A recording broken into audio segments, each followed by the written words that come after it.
Okay. Thank you, Pastor John. Ay, nako. Okay, magandang gabi po sa ating lahat, mga kapatid.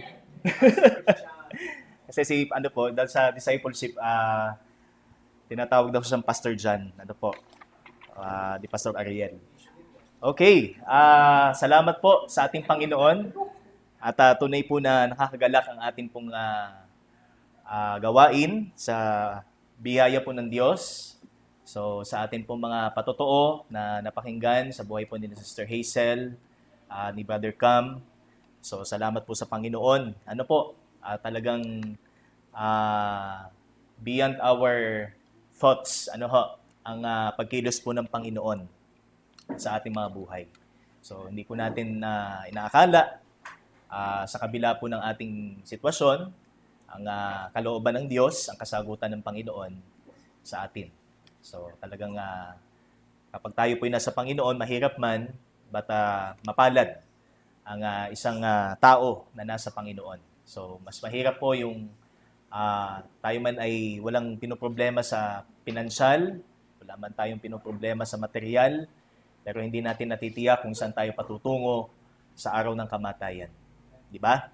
So, purihin po ang ating Panginoon at tayo po ay dadako na sa ating exhortation. So, ito po ay may kinalaman po doon sa aking memory verse po kanina, which is Colossians 3, verse 17. But ang passage po natin para po sa gabing ito ay isang familiar po na teksto sa atin. So, this is from 1 Corinthians chapter 10, verse 31. Unang Korinto, Kabanata 10, talata 31. So, akin pong babasahin at tingnan po natin sa ating mga Biblia at tayo po ay mananalangin pagkatapos po ng aking pagbasa.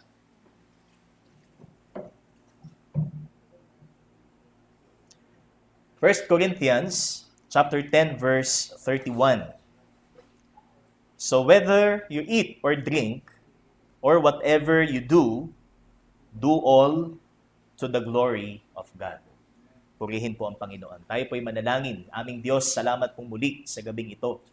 Tunay po na ang pinaka-purpose ng aming buhay ay ikaw ay parangalan namin, luwalhatiin sa amin pong mga buhay. At ito po ang pangunahing concern po namin sa amin pong pagdako sa panambahan, sa amin pong pananalangin, sa amin pong paglilingkod sa iyo. Ito po ang maging priority namin, Panginoon. Ito po ang aming motive kung bakit po namin ginagawa ang lahat ng ito, Panginoon. Ang inyo pong karangalan, ang siyang patuloy naming pakaisipin, ang inyo pong pangalan, ang patuloy na may proclaim sa amin pong buhay, Panginoon. Kaya pangunahan niyo po ang inyo pong tagapagsalita na inyo pong gagamitin sa gabing ito at ikaw po ang patuloy na maitaas sa bawat katotohanan amin pong mapapakinggan at patuloy po na humubog sa aming lahat ang katotohanan ito, mas magpalalim ng amin pong buhay sa pananampalataya, Panginoon, kung paano ka namin paglingkuran at kung paano po namin ilapat sa aming mga buhay ang katotohanan ng inyong pong salita. Pinupuri ka namin at pinasasalamatan sa pangalan po ng iyong anak na si Jesus. Amen at amen. Ang tema po ng ating exhortation, so pasensya na po, wala po dyan sa ating PowerPoint, ay doing all things for God's glory. So that is the theme that we have tonight, doing all things for God's glory. So gusto ko pong simulan ang ating exhortation sa isang tanong. Kailan po natin, kailan ang huling sandali na ginawa natin ang isang bagay and nasigurado po natin na naluwalhati po natin ang Panginoon. Yan. So ito yung isang question na parang susukat sa ating sarili bilang isang Kristiyano. Kailan ang huling sandali na ginawa natin ang isang bagay at nasigurado natin nung ginawa natin ito, naluwalhati ang Panginoon? Di ba? Because the fact na tayo po ay laging pumupunta sa church, so we always pray na tayo po ay papasok para sa kapurihan ng Diyos. So, pag tayo po ay hahayo para po mangaral ng mabuting balita, so the primary concern po natin is that God may be glorified. Ano po? Maluwalhati ang Diyos, hindi po ang sarili. Sapagkat ang pinaka-maaaring karibal po ng ating buhay sa paglilingkod ay ang ating sarili. Ano? So sa halip na sa Diyos natin maibigay ang ating buhay, ang ating commitment, ang ating atensyon, ay mas binibigyan natin ng atensyon ang ating sarili. Ano? Mas binibigyan natin ng atensyon ang ibang bagay na makikinabang tayo sa halip na ito ay sa Panginoon. Dahil ito ay gawain ng Panginoon. Kaya mga kapatid, ang ideya ng isang pagiging Kristiyano. So the idea of being a Christian and the glory of God cannot be divorced. Kung tayo po isang Kristiyano, lagi nating isinasaisip, ito'y para sa Panginoon. Ito'y para sa karangalan ng pangalan ng Diyos. Ito'y para sa Panginoon na nagligtas sa akin. So it's more of giving. It's more of sacrifice. Hindi ho natin ginagawa ang bagay na ito dahil para mapunan lang natin yung vacant time na meron po tayo sa isang araw. O kapag araw ng linggo, dahil walang pasok, dahil walang klase, kaya tayo dumadalo sa iglesia o sa church. But we are here, tayo po ay pumupunta sa gawain ng Panginoon because of God. Sa biyaya po ng Panginoon, ay binigay niya sa atin ang kaunawaang tayo po ay Kanya at tayo po ay naligtas sa pamamagitan niya. At tayo ay narito para sa Kanya. Amen? Okay? So ito po ang ating reason kung bakit po tayo nandito. So, it is absurd for a person to glorify God without being a Christian. Hindi ho, walang basihan para sa isang tao masabi niyang bigyan niya ng lugod ang Diyos kung hindi niya sigurado ang kanyang kaligtasan. Kung hindi niya alam ang kanyang buhay bilang isang Kristiyano, it's impossible na sa lahat ng kanyang ginagawa, nalulugod niya ang Diyos o nabibigyan niya ng luwalhati ang Panginoon. Sa katunayan po, kapag nakikita ho natin sa mga palabas sa TV, so 'di ba, laging to God be the glory doon sa ending, sa dulo ng palabas. Pero ang tema naman is tungkol saan? 'Di ba? Tungkol sa pakikiapid, tungkol sa kalaswaan, tungkol sa kagahasan. Di po ba? So, is it glorious? Is it God-glorifying? Di ba? Masasabi ba talaga nating nagbibigay ito ng luwalhati sa Diyos? Kung ang purpose ng palabas na ito is to invoke people to do harm. Sabi nga, to do harm. Okay? Para maging mapaminsala ang tao. Para siya ay mas lalong maging dependent sa kanyang sarili. Diba? So, ito po yung makikita ho natin, mga kapatid. That's why the objective that we have para po sa ating exhortation is para maitama po natin na ang lahat ng ginagawa po natin ay para sa Diyos at hindi para sa atin.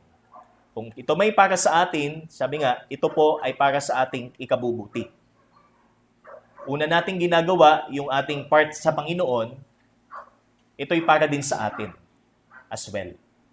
Ito'y para sa ating ikabubuti. Okay? So ngayon, bilang isang Kristiyano, how do you take your purpose in life? Paano natin tinitingnan ang layunin ng ating buhay ngayong tayo ay Kristiyano na? For what purpose you attend the church? So anong purpose natin? Bakit tayo dumadalo sa gawain? Bakit tayo dumadalo sa Wednesday prayer meeting? Bakit tayo dumadalo sa worship every Sunday? Bakit tayo nakikinig ng Sunday school? Bakit tayo nagkakaroon ng Bible studies? So for what purpose? For whose glory you are seeking when you are assigned sa anumang ministry na meron po tayo sa church? Kaninong luwalhati ang ating sinisik, ang ating tinatanaw kapag tayo po ay na-assign, for example, na magpapatotoo. Pag tayo po ay na-assign na aawit, special number. Pag tayo po ay na-assign na cleaner, o maglilinis. Pag tayo na-assign na flower bearer. So, kaninong luwalhati ang ating tinatanaw. Di ba? So magkakaiba man tayo ng pamantayan sa mga bagay-bagay, pero iisang pamantayan po ang ating titingnan sa espiritual. Pagdating sa gawain ng Diyos, pagdating sa paglilingkod, iisang pamantayan ng ating tingnan, hindi ang kanya-kanyang pamantayan. At ito ay ang Diyos. Ano po? Ang pamantayan ng Panginoon sa pamamagitan ng kanyang salita. That's why, let us be reminded, brothers and sisters, once again, of our aim sa buhay na ito. The objective na meron po tayo bilang isang Kristiyano, and that is to glorify God. Para tayo po ay magbigay papuri sa Panginoon at magluwalhati sa Kanya. Hindi po para makuha natin ang atensyon ng ating kapwa. Magain natin yung trust o yung approval ng tao. Kaya tayo naglilingkod. But first and foremost, it is for the glory of God. Okay? So, meron po tayong tatlong mahalagang katotohanan makikita po dito mga kapatid sa atin pong talata. Once again, basahin po natin. So, whether you eat or drink or whatever you do, do all to the glory of God. So, kung titingnan po natin ang context, so it talks about things na kung saan ay essential sa isang tao o sa isang Kristiyano na kanyang ginagawa. It somehow affects kung paano po natin dalhin ang mga taong wala sa Panginoon.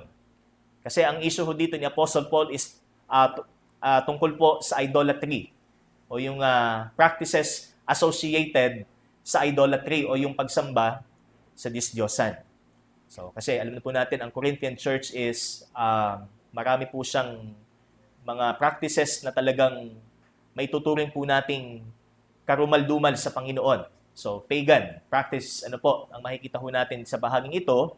At dito po, makikita natin na ang reminder po ni Apostle Paul o yung kanya pong paalala po para po sa mga taga-Korinto is kinakailangan po na gawin ang isang mahalagang bagay na magdidistinct o magdidistinguish sa kanila kumpara sa mga idolaters. Na sa pamamagitan ng lahat ng bagay na kanilang ginagawa, ang Diyos ang kanilang nabibigyan ng papuri at luwalhati.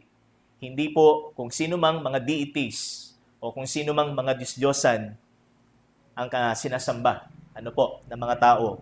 So, first truth o ang unang katotohanan po mga kapatid na makikita po natin, number 1 is seeking God's glory must be our priority even to the least important things. So this is the first truth or the first principle na ang ating pagtanaw ho sa luwalhati ng Panginoon ay maging prioridad natin sa lahat. Mula sa pinaka-importante hanggang sa mga simpleng bagay, hanggang sa mga hindi kapansin-pansing bagay na madalas nating ginagawa, araw-araw nating ginagawa, kinakailangan isaisip pa rin natin na ginagawa natin ito para sa Panginoon. Kahit ang mga bagay na maituturing po nating hindi katulad po sa church. For example, so sa mga maliliit na bagay na ginagawa po natin. Ano ang magsisilbing motive po natin kaya ginagawa po natin? Kahit masasabi po nating maliit na bagay. Di ba? So, kahit yung simpleng pag-arrange ng mga instrumento o mga kagamitan, kung yan ay ginagawa po natin para sa Panginoon, then you are following what the Bible says. You're following what the Word of God says. You're doing for the glory of God. Even though, sabi dito, ito ay mga bagay na hindi natin masasabing malaki ang importansya. But since ito ay ginagawa po natin para sa Panginoon, ito po ay mahalaga. Okay? So, hindi ang kahalagahan ng isang bagay ay masusukat natin sa kung ito'y napapansin o hindi ng tao. But, ang isipin natin, ito ay para sa Panginoon. Ginagawa ko ito para sa Panginoon. Ang pagbibigay, ginagawa natin para sa Panginoon. Di ba? Ang pagtulong, ginagawa po natin para sa Panginoon. Ang pag-intindi natin sa bawat isa ay ginagawa natin para sa Panginoon. Ang pagpapakita ng ating mga kaloob, ginagawa natin para sa Panginoon. Not to please people. Okay? Not to entertain people. Kaya, sa lahat, sabi dito, it must be our priority, the glory of God. Okay? Kaya sabi ni Paul, kayo may kumakain o umiinom.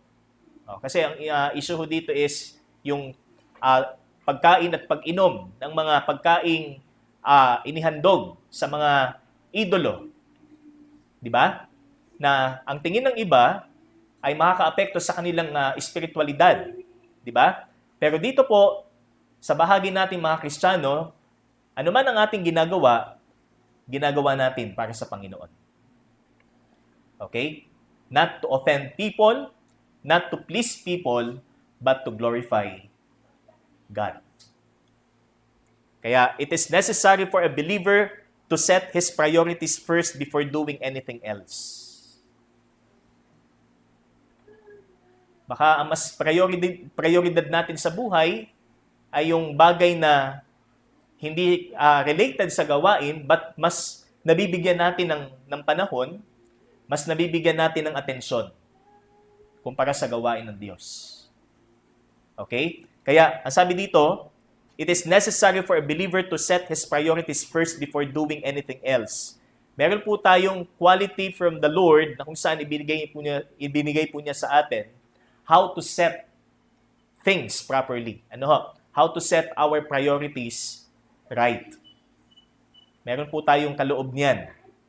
Ang karunungan pong yan ay biyaya po ng Panginoon sa atin. Alin ang dapat kong unahin, alin ang kasunod, alin ang hindi masyadong importante, yun ang huli. Kasi isa sa risk, sa isang mananampalataya, kapag siya'y unti-unting nanlamig sa ministry, yung hindi masyadong importante, yun ang importante sa kanya. Kung ano yung mas importante, hindi na importante sa kanya. Dahan-dahan yan. Okay? Kaya, even the least important things that we do for the Lord, ito'y isang malaking bagay para sa Panginoon. Kahit isang araw lang sa isang linggo, yan ay malaki sa Panginoon. Kahit ang ilang oras na ating inilalaan sa gawain, yan ay malaki sa Panginoon. Kung ibibigay natin para sa Kanya. Pero kung hindi tayo attentive, kung hindi tayo committed sa sandali at araw na ibinigay ng Panginoon sa atin, masasabi ba nating nabibigyan ba natin ng luwalhati ang Diyos? Okay? That's why even the least important things that we do in the church could glorify God rather than doing the more important ones but did not seek His glory. It's a matter of kung paano natin tingnan ang ating mga ginagawa. Alin ang importante, alin ang hindi para sa Panginoon. Hindi ko po sinasabi na ang isang bagay, na mahalaga po sa atin, ay hindi importante. Yan ay binigay din ng Panginoon sa atin. Pero kung hindi natin ginagawa ang bagay na yan para sa luwalhati ng Diyos, hindi yan mabuti. Because lahat ng areas na yan, maaaring may purpose ang Panginoon para sa atin.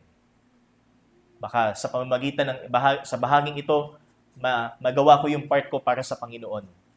But not to the point na iiwan natin ang ating buhay bilang isang Kristiyano at wala na tayong pakialam sa gawain. Okay? So, it is better to be a doer of the word rather than just hearing the word, but doing otherwise. James chapter 1 verse 22 says, "But be doers of the word and not hearers only, deceiving yourselves." Alam niyo po yung ibig sabihin ng sinasabi dong deceiving yourselves? If you're just hearing the word, okay? It's not only, sabi nga, hindi po yun lang ang ibig sabihin na hindi ka gumagawa. But meron din pong nakikinig at gumagawa din. Pero ang paggawa niya, hindi para sa kapurihan ng Diyos. Kaya sabi doon, but be doers of the word, the true doers of the word. Okay? Mahalaga po yan, mga kapatid. Kailangan nating ma-assure na talagang ang ginagawa po natin time after time sa ating paglilingkod, this is for the Lord. Hindi tayo nadadaya ng ating sarili. Nadadaya tayo ng ating sariling yung ating kakayanan, yung ating galaw, yung ating sinseridad na maglingkod sa Diyos. At nakikinig din tayo ng salita ng Panginoon. Again, seeking God's glory must be our priority, even to the least important things. Kahit sa tingin nating maliit na bagay, maaaring ito'y maging malaki para sa Diyos, basta't gagawin mo para sa Kanya. Amen? Amen. So, that's the first point. Kaya ang tanong po natin dyan is, do we seek the glory of God even to the least important things? Sinasa-isip pa rin ba natin ang kaluwalhatian ng Diyos kahit sa mga mumunting bagay? Kahit sa mga hindi kapansin-pansing bagay? Kahit sa mga hindi nakikita ng iba? Kaya ito din yung masasabi nating sukatan para katakutan natin ang magkasala. Dahil nakikita tayo ng Panginoon. Number 2, seeking God's glory must permeate all our actions. First, it must be our priority. Next, it must permeate all our actions. Ang paghanap natin sa luwalhati ng Diyos, kinakailangang sumakop ito sa lahat ng ating ginagawa. Kaya sabi po dun sa talata, but so whether you eat or drink or whatever you do, there must be a hearty commitment to do all things for God's glory. We're not simply doing all things, but from the heart. And doing it from the heart is doing it all for the glory of God. So that is the point. Okay? It must permeate all our actions. That's why sa memory verse po ng iyong lingkod kanina, sa Colossians chapter 3 verse 17, whatever you do in word or deed, do everything in the name of the Lord Jesus. Gawin ninyo ang lahat ng bagay sa pangalan ng Panginoon. Ito man ay sa inyong pananalita, ito man ay sa inyong ikinikilos. Mas concern po ang Biblia. Hindi ko po sinasabing less concern pagdating sa principles, but principles and practices. Yan po ang concern po ng Biblia sa atin. In word or deed, do everything in the name of the Lord Jesus. Pag tayo ba'y naglilingkod sa Panginoon, ito ba ang ating iniisip? This is for the Lord. This is in the name of the Lord Jesus. In the person of Christ. Kaya tayo nagpupuri, nagpapasalamat sa Panginoon. Okay? Kaya in whatever you do, sa lahat ng inyong ginagawa, yan po ang ating isipin. Bago pa natin bitawan ng isang bagay, bago pa natin bitawan ng isang gawa o salita, maluluwalhati ko ba ang Diyos? Is God glorified in all our actions? Sa lahat ng ating ginagawa, o baka iilang bagay lamang ang masasabi nating ang Diyos ay naluluwalhati. Napakahirap po nito sa atin. Because most of the time, hindi tayo faithful sa Kanya. Di ba? Most of the time, talagang nandun yung ating pagkukulang. But this is what the Bible teaches. Ito ang itinuturo po sa atin ng Biblia. Lagi nating isipin, ito'y para sa Panginoon. Gagawin natin anumang bagay para sa Kanya. Ang ating pakikinig, ang ating paglilingkod, ang ating pagbibigay, ang ating pagtulong, lahat para sa gawain, ito'y para sa Panginoon. Okay? So that is the second, seeking God's glory must permeate all our actions. First, from the head, mula sa ulo. Okay? Para kanino ko ito ginagawa. Next, lahat ng gagawin natin, para kanino. And number 3, seeking God's glory must be our purpose always. Ito ang ating maging goal sa lahat ng panahon, sa lahat ng sandali. Because, kung babalikan po natin muli ang talata, sabi dito, do all to the glory of God. So whether you eat or drink, kahit may ginagawa tayo na hindi masasabi nating kapansin-pansin, at anuman ang ating ginagawa, gawin natin para sa kapurihan ng Diyos. It's for the glory of God. That's why it must be our purpose always. It must be our goal. Because brothers and sisters, this is our life's purpose. Ito ang layunin ng buhay natin. Wala akong Kristiyanong hindi niya alam kung para saan siya nabubuhay at kung para kanino siya nabubuhay. This is our purpose, to glorify God. From the time of creation, ito ho ang purpose ng tao. Ito ho yung dahilan kung bakit tayo ho ay bakit tayo nilikha ng Diyos. Kaya actually, may kinalaman po ito sa ating nakaraang exhortation. So kung maalala po natin, ang ating topic is about men, Genesis chapter 2, verse 7. Hininghan ng Diyos at nagkaroon ng buhay mula sa alabok. Bakit? Bakit nangyari yon? Bakit tayo binuo mula sa alabok at hiningahan at nagkaroon ng buhay? Ito po yon.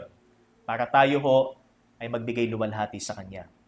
Especially sa mga taong tinubos ng ating Panginoon. Kaya kung tayo ay tunay na nakakilala sa Diyos, tunay na tumanggap ng pagtutubos ng Panginoon, mas maliwanag pa sa sikat ng araw sa ating isipan na tayo nandito para sa Kanya. Tayo nandito para sa Kanyang kapurihan. Okay? So, that is our life's purpose, to glorify God and to enjoy Him forever. That is the chief aim, the chief end of men. Naalala ko po ito nung senior po ni Pastor Marlon, sa atin. The highest purpose that any individual can have is to be totally absorbed in the person of God. That is the highest purpose that any individual can have. To be totally absorbed in the person of God and to view all of life through the eyes filled with His wonder and glory. Kaya in the book of Psalms, mapapansin po natin, hindi lang po ang invitation is para lang sa mga tao when it comes to worship, when it comes to praise, pagpupuri sa Diyos. The entire creation, ang lahat ng sangnilikha ay tinatawag, inaanyayahan na magbigay papuri at luwalhati sa dakilang manlilikha. Tayo ay isa pa lamang sa mga taong o sa mga nilikha ng Diyos na maging instrumento ng Kanyang kaluwalhatian. At tayo din ho ang may kaisipan na binigyan po ng Diyos para gawin natin ito. Okay? And that is the perspective of the true worshiper. Kapag kilala niya kung sino ang Diyos na kanyang pinupuri, kung sino ang Diyos na kanyang itinataas. That's why in Psalm 29, mababasa po natin, verse 1, ascribe to the Lord glory and strength. Ascribe to the Lord due to His name. Worship the Lord in holy array. Ascribe to the Lord glory, honor. God is glorious. Maluwalhati ang Diyos. So, ang glory ng Diyos, it doesn't mean that we ascribe glory na dadagdagan ang Kanyang kaluwalhatian. Ang Diyos ay maluwalhati, kaya natin siya niluluwalhati.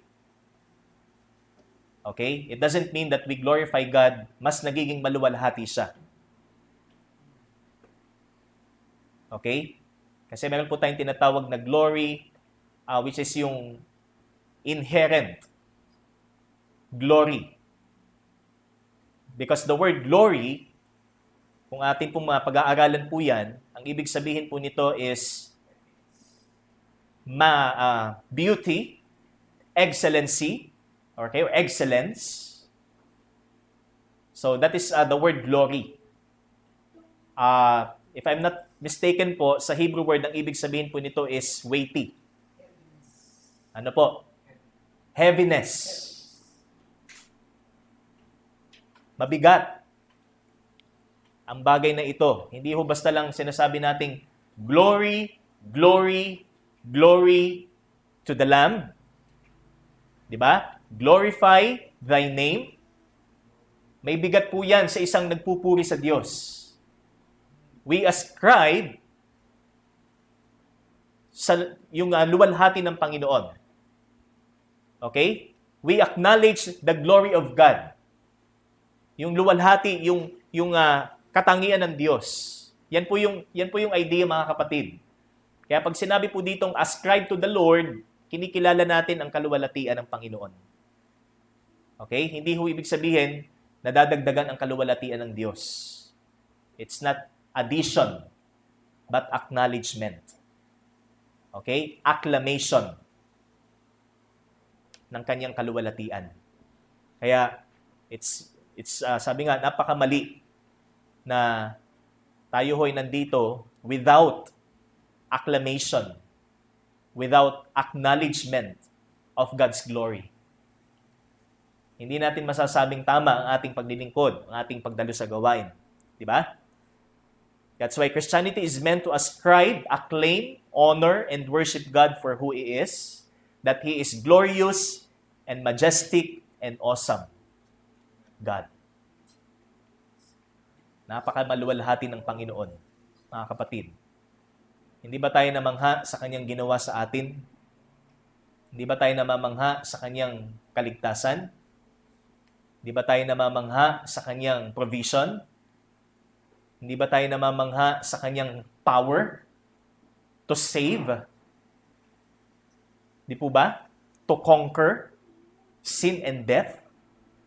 Di ba tayo na-amazed sa ginawang ito ng Diyos? Bakit natin hindi ibinibigay ang katapatan sa ating pagsamba sa Kanya, sa ating paglilingkod sa Kanya? Kaya, do it all for the glory of God. Sa huling slide ho natin sa PowerPoint, ano pong nakalagay? Di ba? Ano pong ibig sabihin nun? Sa Panginoon lamang ang kaluwalhatian. Soli Deo Gloria. Okay? So practically, So sa bahaging practical po, mababasa po natin sa banal na kasulatan ang ilang mga bagay na maaari nating maibigay ang luwalhati sa Diyos. Na kapag ginagawa po natin, ito ay magbibigay papuri sa Kanya. Number 1 is confession of sin. Kung tayo tapat na humingi ng tawad sa ating mga kasalanan, kung ipinapahayag nating totoo sa harap ng Diyos ang ating mga nagawa, then you glorify God. That is the first. Okay? Number 2 is trusting God. Pinagtitiwalaan mo ba ang Diyos sa panahong ito? Sa kasalukuyang marami kang iniisip, marami kang dinadala. Okay? Naluluwalhati siya pag ibinigay mo sa Kanya ang iyong buong pagtitiwala. Number 3, bearing fruit for Him. Patuloy kang namumunga bilang ikaw ay tinubos at iniligtas. Namumunga sa paggawa ng mabuti, sa pamumuhay ng banal. Okay? Next, thanking Him. Sa pagpapasalamat. Nabibigyan mo ng luwalhati ang Diyos. Kaya, sa church po natin, may pagkakataon na pag tumatawag po yung ating tagapangunat, wala na akong tumitindig para magpasalamat. So, it's a reminder para sa atin. Kung gaano ho ka buti ang Diyos sa buhay natin at bakit hindi tayo naging vocal? Bakit hindi tayo naging, audibly, na narinig po ang ating pasasalamat sa Panginoon. Di ba? Suffering for Christ. ang pagtitiis para sa Panginoon. You glorify God if you suffer for Christ. Rather than suffering as a consequence of sin. Okay? Being content. Contento. Kaya sabi ni Apostle Paul, Philippians chapter 4, I learned how to be abased and I learned how to be abound. I learned to be content sa lahat ng bagay. Sapagkat ang kanyang fullness and satisfaction is no other than Christ. Then it glorifies God. Praying, pananalangin. Kagaya ng ating gagawin mamaya. Ito'y magbibigay luwalhati sa Diyos. Kung gagawin natin, ayon sa sinabi ng Biblia, Ephesians 6:18, praying in the Spirit. And spreading the word.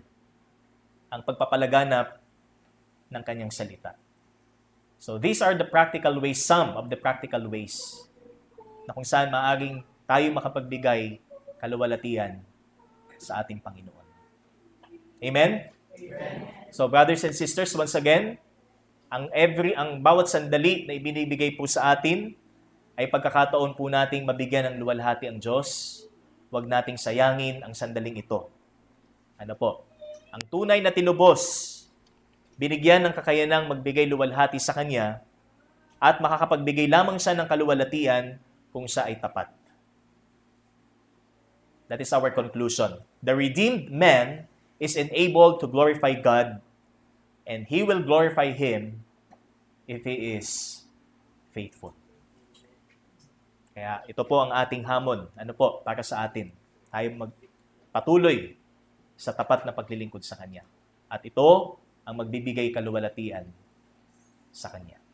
Tayo po'y manalangin. Salamat po, O Diyos, sa iyong salita. Salamat po sa katotohanan. Kami po'y narito mula sa aming pagkasilang at sa amin pong kaligtasan. Consistent po na ipinapaabot niyo sa amin na gagawin po namin ang lahat ng ito bilang pagkilala sa iyo. Patuloy ka naming papurihan at dakilain sa buhay na ito. Patuloy ka naming bigyang luwalhati sa lahat ng aming gagawin. Hindi para sa aplos ng tao, kundi para sa iyo, Panginoon. Nawa ito po ang maging aim ng bawat isa. Ikaw pong patuloy na kumilos, Panginoon, sa bawat isa. Ikaw pong patuloy na mag-lead sa bawat isa. Pangunahan niyo po kami sa lahat ng aming gagawin. Kami maging asin at liwanag ng sanlibutan ito. Purihin ka sa pangalan ng iyong anak na si Jesus. Amen at amen. Purihin po ang Panginoon.